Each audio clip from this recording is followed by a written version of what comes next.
그래도 젊은 청소년들이나 청년들이 이런 대답을 많이 하겠죠. 여러분들도 인생을 많이 살아보셨잖아요. 여러분 지금까지 살아온 우리의 인생, 우리가 살아본 세상은 과연 어떤 곳일까요? 저는 세상을 딱 한마디로 정의할 수 있다고 봅니다. 세상은 요지경이다. 그렇지 않을까요? 세상에는 사실 선한 것도 없고 어떻게 보면 악한 것도 없습니다. 여러분 나름대로 자기 주관대로 자기가 판단하는 대로 자기가 생각대로 살아가는 것이 세상일 뿐이라는 겁니다. 그래서 우리가 세상에서 정말 어떻게 보면 한 해 동안 우리가 열심히 뛰어왔잖아요. 내가 계획을 세우고 내 뜻을 세우고 그렇게 열심히 살아왔는데 우리는 열심히 뜻을 세우고 계획을 세우면 연말이 되면 내 계획과 내 뜻이 이루어질 것 같았는데 실제로 막상 이 연말에 다가와 보면 아무런 것도 이루어지지 않는 것을 보면서 역시 세상은 내 뜻대로 되지 않는구나. 역시 세상은 요지경이구나. 이렇게 우리가 이야기할 수밖에 없습니다.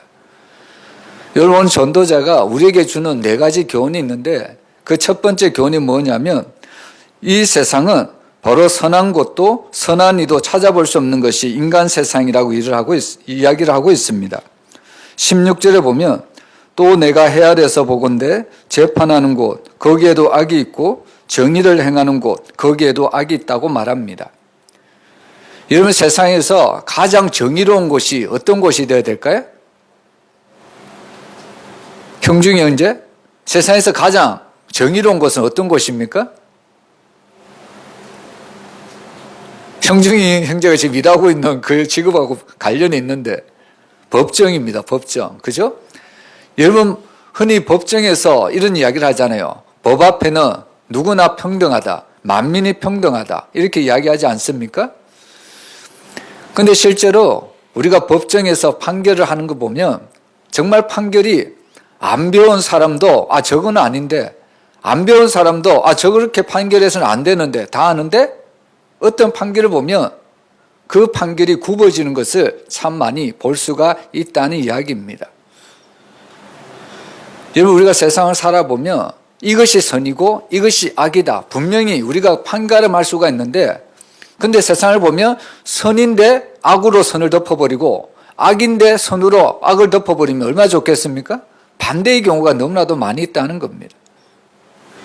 그래서 세상은 참 우리 뜻대로 되는 것도 아니고 참 세상은 정의로운 것이 하나도 없다. 우리가 생각을 해볼 수가 있다는 겁니다.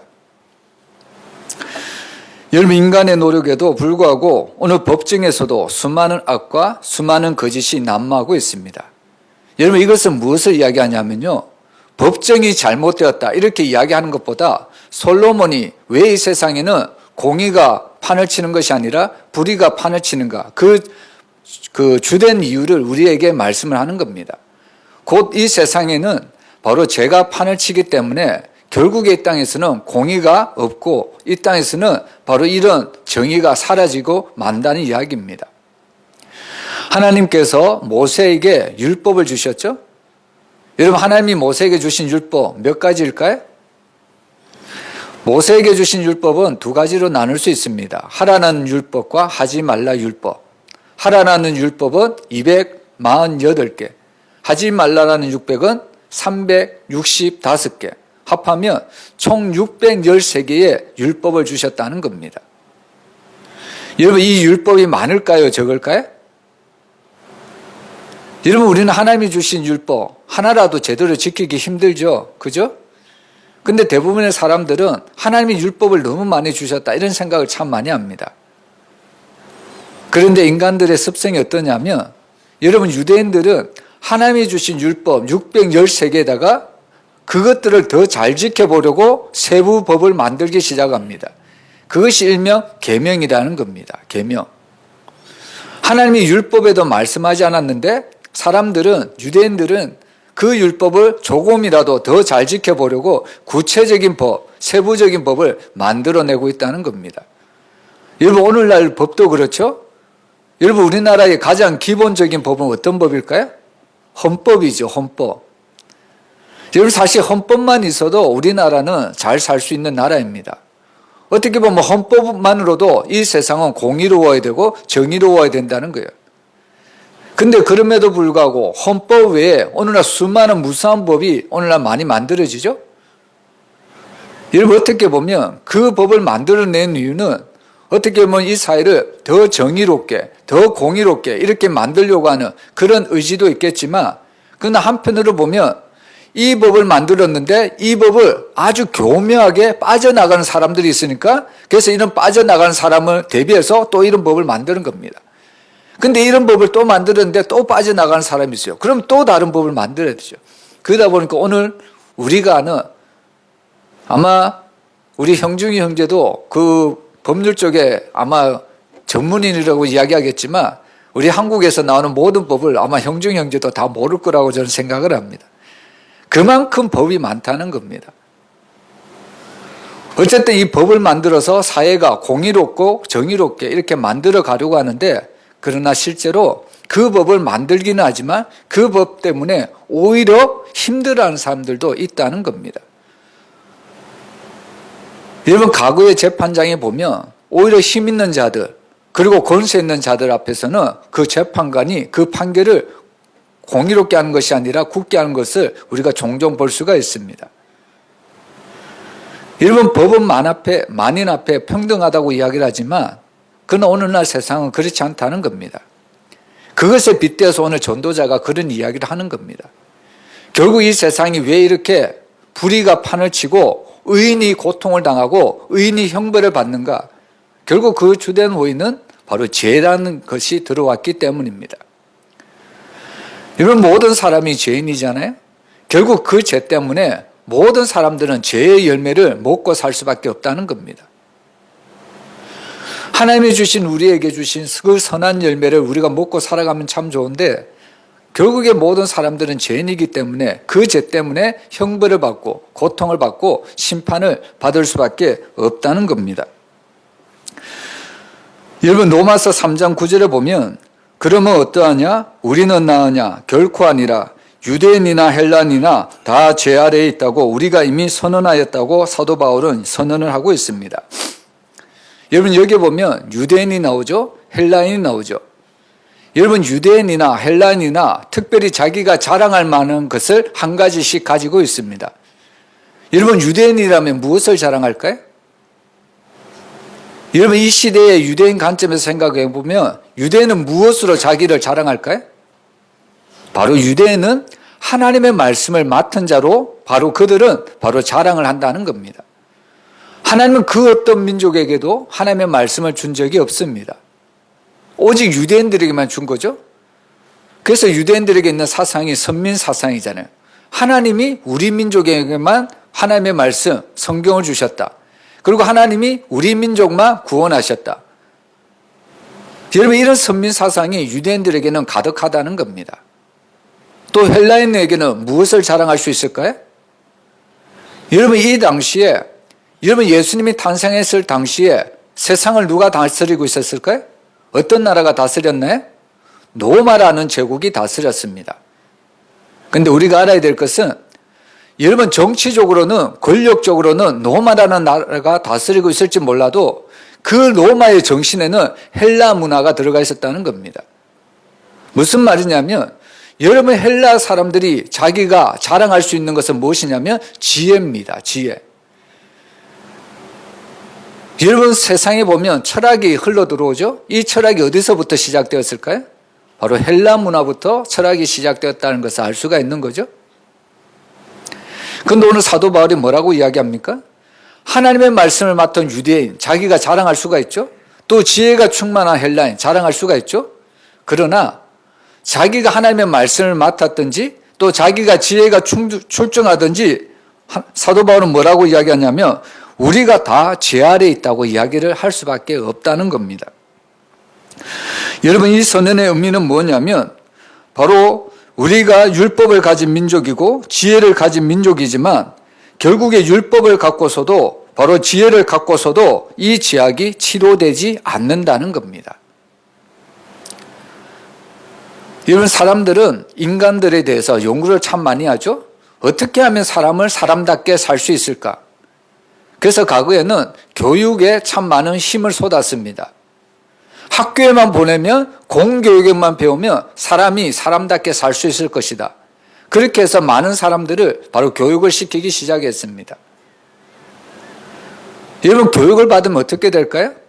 교육을 많이 받으면 받을수록 사람다워집니까? 요즘 보니까 그렇지 않은 것 같더라고요. 배운 사람이 더한 것 같더라고요. 여러분, 배운 만큼 행동하면 참 좋은데 배운 걸 가지고 오히려 남을 짓누르는데 자기가 배운 것을 써먹는 사람들이 너무 많은 것 같습니다. 그리고 또 요즘 시대에 어떻게 하면 사람을 사람답게 한번 만들어 볼까, 이렇게 해서 요즘은 심리학이 발달했죠. 사람의 마음을 연구하기 시작했다는 겁니다. 근데 여러분, 결국에 공교육을 하든 심리학을 하든 결국에 사람을 근본적으로 변화시키지는 못합니다. 그래서 왜 교회가 희망이 있는 줄 아십니까? 왜 교회학교가 희망이 있을까요? 여러분, 근본이 죄인된 사람들을 그 근본을 변화시킬 수 있는 것은 하나님의 말씀밖에 없다는 겁니다. 그래서 사실 교회 교육이 중요합니다.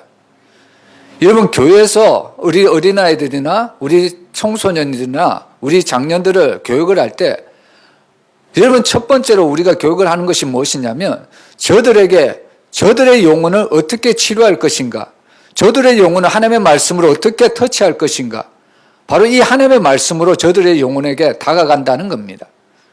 세상적인 방법은 어떤 세상적인 도구를 가지고 사람을 변화시키려고 해보지만 그것은 절대로 안 된다는 겁니다. 우리가 지금 그것을 보고 있지 않습니까? 결국 사람을 변화시킬 수 있는 것은 하나님의 말씀밖에 없다는 겁니다. 그래서 오전에도 얘기했지만 교회라는 것은 영혼을 치료하는 종합병원과 같은 곳이 되어야 합니다. 여러분, 이 세상에 희망이 없다고 이야기를 하고 이 세상에 소망이 없다고 이야기하고 정의가 사라졌다고 이야기하지만 그러나 결국 이 세상을 변화시키고 이 세상을 정화시킬 수 있는 것은 오직 교회와 믿는 그리스도인밖에 없다는 것을 우리가 잊어서는 안 됩니다. 그래서 오늘 우리는 정말 하나님 앞에 이 교회만이 소망이고 또 이 주님만이 우리에게 있어서 영원한 생명의 우리가 구주임을 우리가 믿고 이 지역에 있는 또 이 땅에 있는 수많은 영혼들, 특별히 죄인들, 우리가 그들에게 정말 하나님의 말씀을 전해서 그들을 정말 주님께로 돌이킬 수 있는 믿음의 교회, 믿음의 성도들이 되어야 될 줄로 믿습니다. 그리고 두 번째로, 여러분, 우리가 이 세상을 살아갈 때 세상 법정보다 우리는 하나님의 심판을 더 두려워해야 된다는 것을 알 수가 있습니다. 여러분, 17절 말씀 우리 한번 같이 읽어보겠습니다. 내가 내 마음속으로 이르기를 의인과 악인을 하나님이 심판하시리니 이는 모든 소망하는 일과 모든 행사에 때가 있습니다 하였으며, 여러분, 하나님은 마지막 날에 심판하신다고 이야기를 하시죠. 여러분, 하나님은 심판하시는 하나님입니다. 여기 보면 의인과 악인을 하나님이 똑같이 심판하신다고 이야기하잖아요. 근데 여기서 하나님이 심판하실 때 의인의 하나님께서 심판하시면 하나님께서 어떤 결과를 주실까요? 하나님의 나라, 천국으로 하나님께서는 행하여 주신다는 거죠. 근데 반대로 악인이 하나님을 심판하실 때 어떤 결과가 올까요? 그때는 악인은 천국이 아니라 바로 지옥에 갈 수밖에 없다는 것을 우리에게 말씀하고 있습니다. 여러분, 결국 여기서 의인과 악인을 심판하신다는 말은 사람의 모든 행사가, 사람의 모든 행위가 하나님의 눈 안에 있다는 것을 우리에게 가르쳐주는 말씀입니다. 우리가 요한계시록을 보면 주님을 어떤 모습으로 묘사하냐면 주님은 불꽃 같은 눈으로 지켜보고 계신다고 말씀합니다. 우리는 사람을 속일 수 있습니다. 우리는 사람을 쉽게 속일 수가 있어요. 그러나 사람을 속일 수는 있을지 몰라도 하나님은 결코 속일 수가 없다는 겁니다. 우리가 그 사실을 우리가 믿는다면 우리는 이 땅을 살아갈 때 늘 코람되어 그 하나님 앞에서 그 자세를 가지고 우리가 살아갈 수밖에 없다는 겁니다. 여러분, 이 당시에 예수님이 이 당시에 활동했던 이 시대에는 어떤 시대냐면 여러분, 로마가 세계를 다스리는 시대입니다. 그래서 로마 황제가 앉는 보좌가 있죠. 여러분, 이 보좌라는 의미가 어마어마합니다. 여러분, 로마 황제가 앉은 보좌가 세 가지로 이 보좌에서 흘러나오는데, 첫 번째로 이 보좌에서, 황제가 앉은 보좌에서 통치가 나옵니다.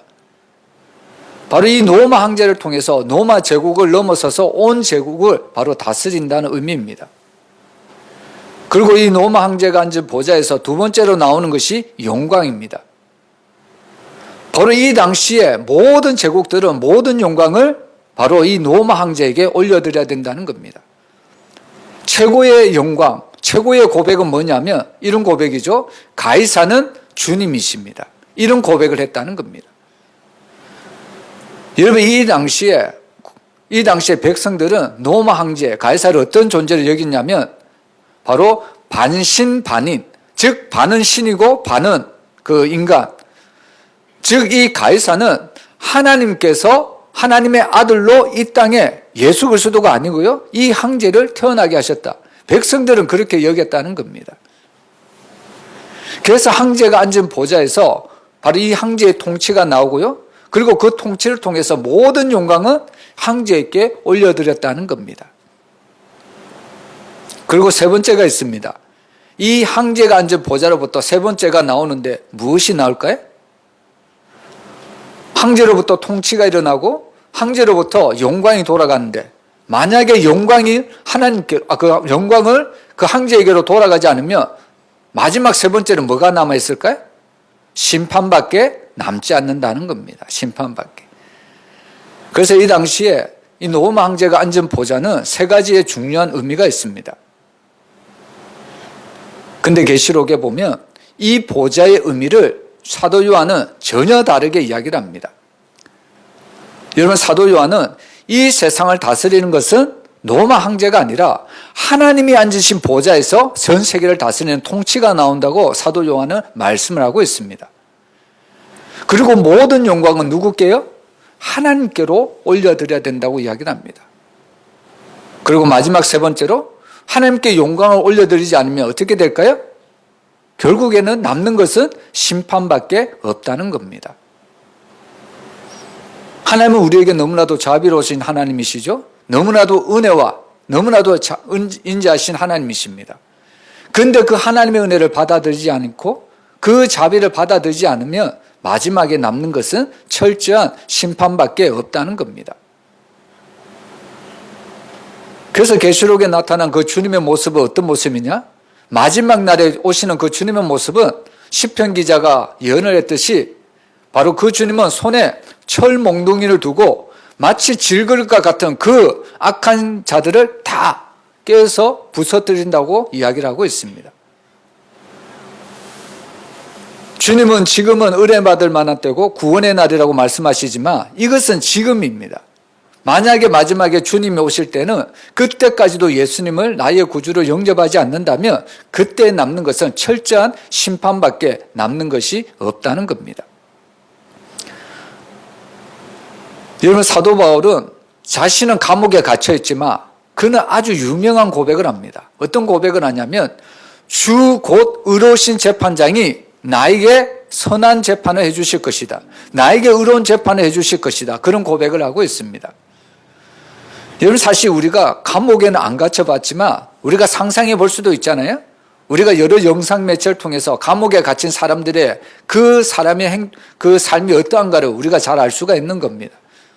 얼마나 힘들고 얼마나 어려운지 우리가 잘 알 수 있는 거죠.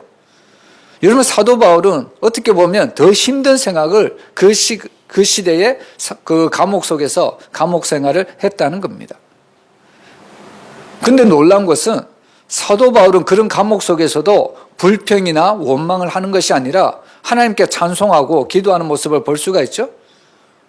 어떻게 우리와 같은 사람이 어떻게 저런 행동을 할 수 있을까? 어떻게 감옥에서도 좌절하지 않고 하나님을 향해서 찬송할 수 있고 기도할 수 있을까? 우리가 그런 생각을 할 수가 있는데 결국에 사도 바울은 무엇을 믿었냐면 하나님의 의로우신 그 재판을 기대했다는 겁니다. 세상의 법정에서는 내가 정말 복음을 전함으로 세상 법정은 나를 죽일 수도 있어요.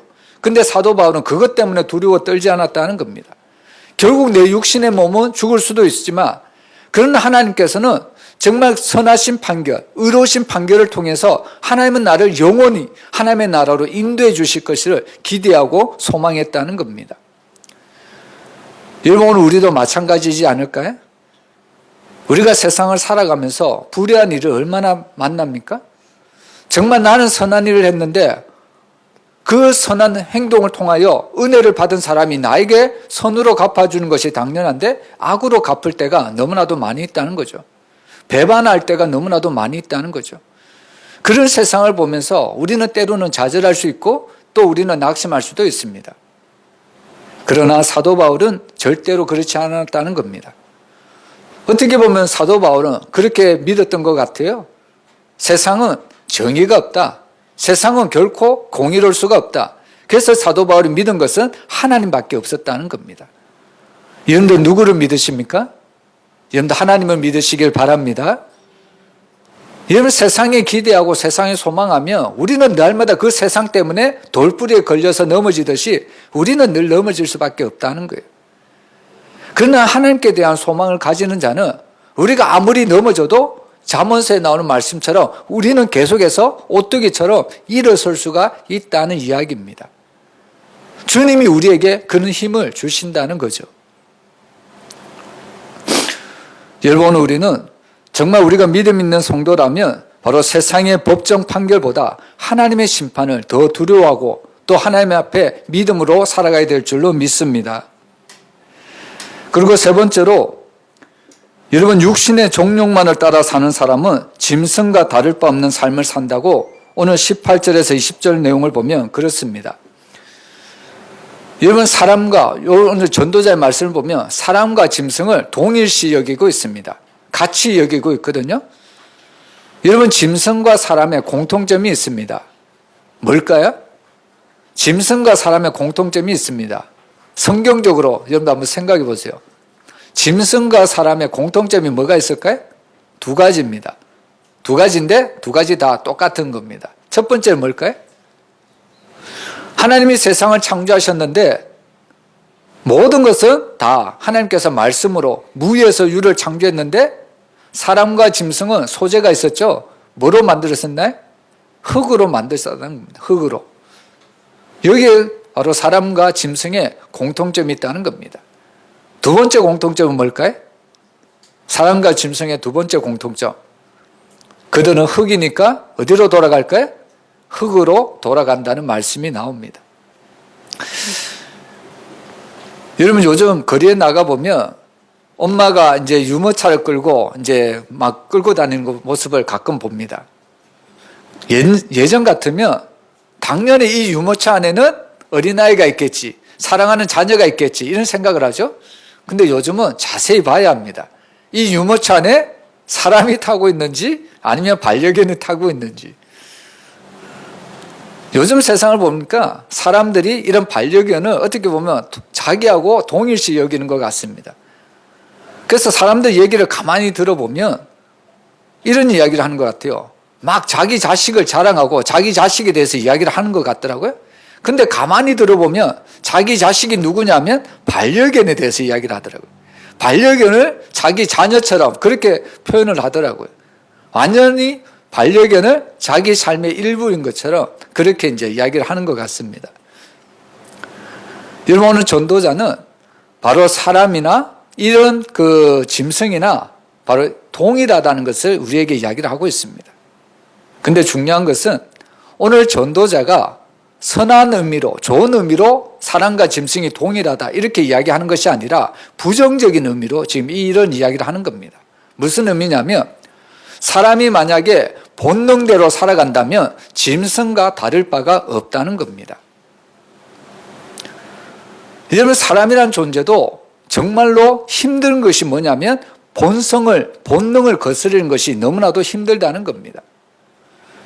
여러분, 우리에게는 새벽마다 우리가 참 어떻게 보면 잠을 더 자고 싶은 그런 마음이 있지 않습니까?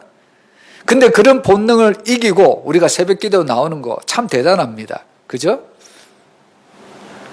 여러분, 이처럼 사람에게서 무엇이 가장 힘드냐? 이 본능을 거스르는 것이 너무나도 힘들다는 겁니다. 근데 오늘 전도자는 이 본능대로 사는 사람은 결국에 짐승과 동일시 여기고 있다는 것을 우리에게 말씀하고 있습니다. 여러분, 사람이라는 존재는 짐승과 어떻게 보면 동일시 여긴다고 세상 사람들이 여길 수 있을지 몰라도 사람이라는 존재는 결코 그렇지 않습니다. 여러분, 사람이라는 존재는 하나님의 형상으로 지음받은 하나님의 자녀라는 것을 우리가 한순간도 잊어서는 안 된다는 겁니다.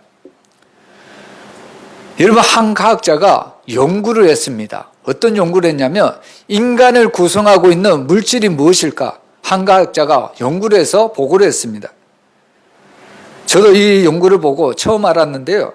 여러분, 인간을 구성하는 물질이 뭐냐면 우리 한별자매도 알지도 모르겠는데 인간이라는 그 요소를 보면 물이 35리터고요. 탄소가 20kg, 암모니아 4리터, 석회 1.5kg, 인이 800g, 염분 250g, 유황 800g, 철 5g 등으로 바로 구성이 되어 있다고 합니다. 이것이 인간이라고 말을 합니다.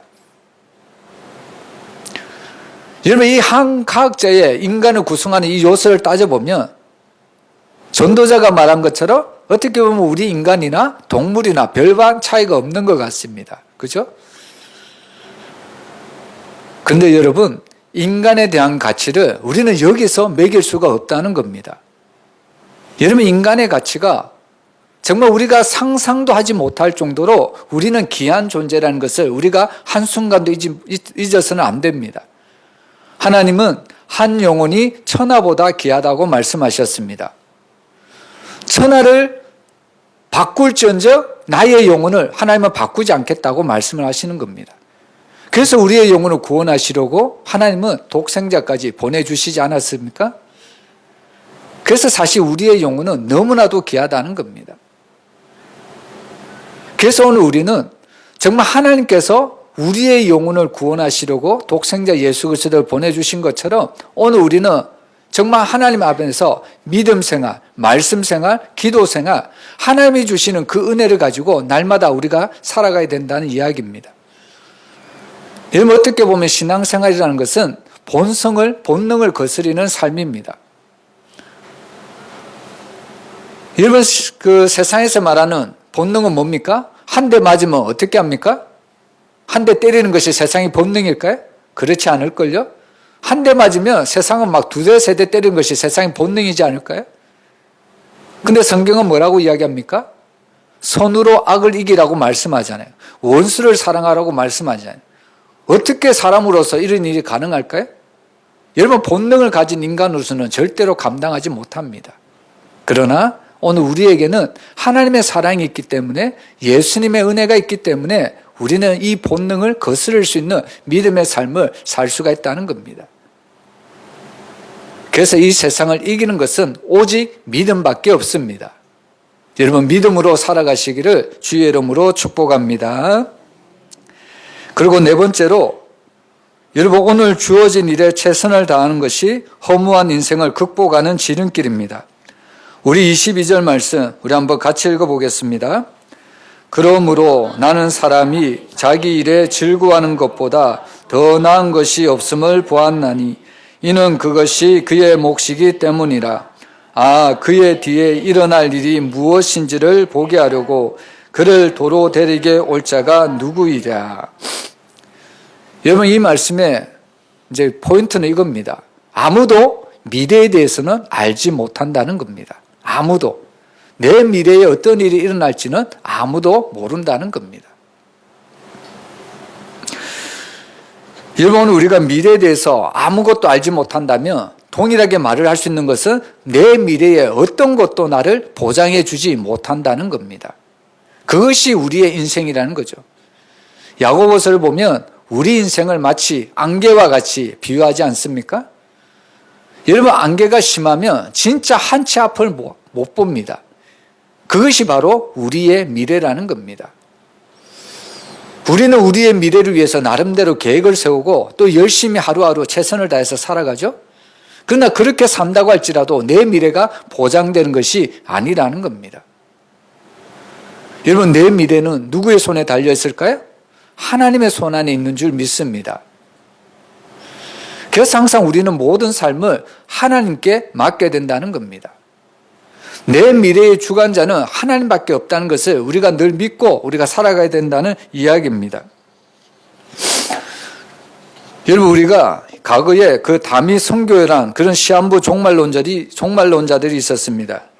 그들은 1992년 10월 28일을 예수님의 재림일로 선포하고 생업을 포기하고 교회에 모여서 주님의 재림을 기다렸고, 그로 인해서 사회적으로 많은 무리를 일으켰던 이단 집단입니다. 여러분, 그 사람들이 왜 많은 사회에 무리를 일으켰을까요? 예수님이 그날에 오신다고 하면서 자신의 모든 삶을 놓아버렸다는 데 문제가 있다는 겁니다. 여러분, 예수님은 우리에게 그런 삶을 요구하지 않습니다. 여러분, 예수님은 승천하시면서 남겨진 제자들에게 뭐라고 이야기하십니까? 이제는 너희가 세상으로 가라는 겁니다. 이제는 너희가 세상으로 가라는 거예요. 무슨 의미냐면 하나님이 나에게 주어진 삶을 하루하루 정말 최선을 다해서 믿음으로 살아가는 것이 주님의 재림을 기다리는 참된 성도의 바른 삶이라는 것을 우리에게 가르쳐주고 있다는 겁니다.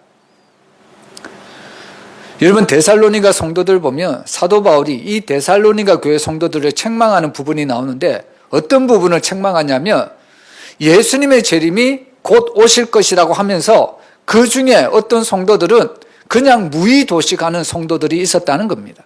아무것도 안 해요. 아무것도 안 해요. 왜? 이제 주님이 곧 오실 것인데 뭐 일을 하면 무엇을 하냐? 공부하면 무엇을 하냐? 뭐 이런 식이죠. 그러면서 막상 하늘만 쳐다봅니다. 예수님이 곧 오실 것이다. 여러분, 과연 주님이 그런 삶을 원하실까요? 여러분, 그렇지 않습니다. 여러분, 하나님은 우리에게 주어진 삶을 통해서 하루하루 최선을 다해서 살기를 원하십니다. 하루하루 최선을 다해서 살아갈 때 주님께서는 바로 우리의 모든 삶을 바로 칭찬하시고 우리에게 많은 상급으로 갚아주신다는 사실입니다. 여러분, 달란트 비유를 통해서 우리가 알 수 있는 거지 않습니까? 여러분, 5달란트, 또 2달란트 받은 자, 또 1달란트 받은 자. 여러분, 5달란트 받은 자도 남겼고요, 2달란트 받은 자도 남겼습니다. 근데 왜 1달란트 받은 자는 왜 남기지 못했을까요? 인간적으로 보면 그런 생각도 할 수 있겠죠?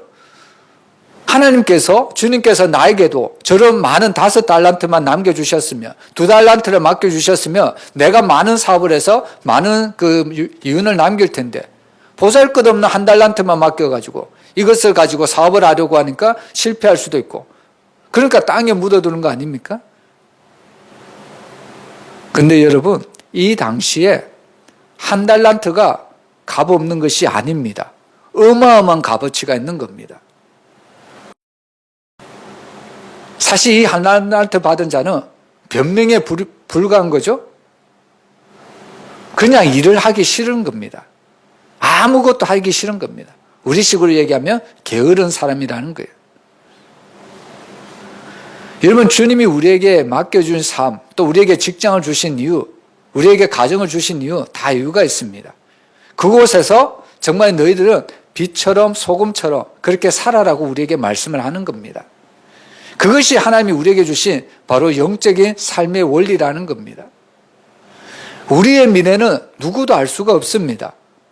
그러나 주님은 우리의 미래를 누구도 알 수 없지만 우리가 하루하루 최선을 다해서 살아갈 때 하나님은 우리의 삶을 통해서 우리의 미래를 보장해 주신다고 약속을 하고 있다는 겁니다. 여러분, 믿음으로 사는 자는 결코 망하지 않습니다. 믿음으로 사는 자는 결코 실패하지 않습니다. 여러분, 믿음으로 사는 자는 하나님께 주시는 영원한 상급이 우리에게 주시는 줄 믿습니다. 그래서 히브리서 11장 6절을 보면 하나님께 나아간 자는 첫 번째로 반드시 그가 계심을 믿고 나아가야 된다고 합니다. 여러분, 하나님을 믿으십니까? 우리가 하나님 앞에 나올 때 첫 번째 전제 조건은 뭐냐면 하나님은 반드시 살아계신다. 그것을 믿고 나아간다는 겁니다. 두 번째로 우리가 하나님 앞에 나아갈 때 하나님은 어떤 사람을 가장 기뻐하시느냐? 믿음 있는 사람을 가장 기뻐한다는 겁니다. 하나님은 돈 있는 사람을 기뻐하는 것이 아니고요. 하나님은 권력 있는 사람을 기뻐하시는 것이 아니라 하나님이 가장 기뻐하는 사람은 믿음 있는 사람입니다. 믿음 있는 사람.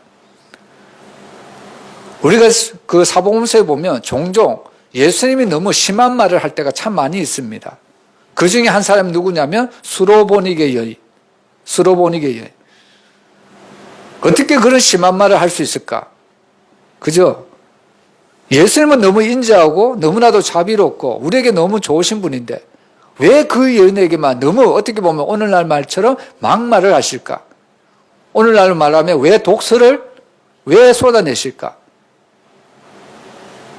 근데 우리가 마지막을 보면 알 수 있듯이 결국 예수님은 그 여인 안에 있는 믿음을 테스트하기 위해서 그 질문을, 그 독서를 했던 것을 볼 수가 있습니다. 여러분, 믿음 있는 자는 아무리 나에게 상처를 주고 아무리 나에게 큰 시험이 와도 믿음 있는 자는 결코 넘어지지 않는다는 겁니다. 오히려 이 믿음 때문에 단단하게 반석 위에 서가는 것을 볼 수가 있습니다. 여러분, 예수님은 모래 위에 지은 집과 반석 위에 지은 집을 비유를 얘기를 들잖아요. 여러분, 모래 위에 지은 집은 아무리 화려한 집을 짓는다 할지라도 비가 오고 창수가 나면 한순간에 다 휩쓸려 버릴 수밖에 없다는 겁니다. 우리가 그것을 잘 알 수 있는 것이 노아 홍수잖아요. 노아 홍수. 여러분, 노아 홍수는 정말 어떻게 보면 모든 자연 만물을 어떻게 보면 다 파괴했던 그런 그 심판이었던 것을, 우주적인 대심판이었던 것을 볼 수가 있습니다. 여러분도 이런 창조론에 대해서 이제 여러분들은 많이 들어보셨을 것인데 왜 인간이 창세기에 처음에 보면 인간의 수명이 그렇게 길었는데 왜 오늘날에는 수명이 이렇게 짧아졌는가? 그것은 원래 지구를 둘러싸고 있는 이런 물층, 대기층이 있었는데 노아 홍수 때 그 물층이 땅으로 다 쏟아져 버렸다는 겁니다. 그러다 보니까 외부에서 오는 이런 이제 좋지 않는 빛들을 이제는 그 빛을 막아줘야 될 그런 물층이 여과 없이 통과되기 때문에 인간의 환경이 바로 이런 자연 환경이 파괴되어서 점차 인간의 수명이 줄어들게 되었다. 창조론 그 과학자들이 그런 이야기를 합니다.